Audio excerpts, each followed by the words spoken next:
Ju keni deklaruar disa herë në fakt që tashmë nuk keni më një politikan, por një misionar. Kur i mbaron mandati misionarit, pra misioni që ju keni nisur sipas statutit Partisë Demokratike? Pyetje drejt.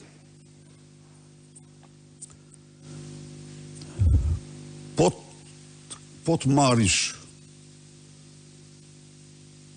të gjithë betejën time, unë e kam bërë për votën e shqiptarëve. Unë betejën Partinë Demokratike e bëra që të votojnë demokratët. Dhe jo t'ja u kontrolloj kush. Kryetari. Absolutisht. Kjo ishte e gjithë beteja ime. Unë betejën për shqiptarët po e bëj, që ata të votojnë të lirë, të kenë zgjedhje të drejta. Është betejë e vështirë, por është arritur.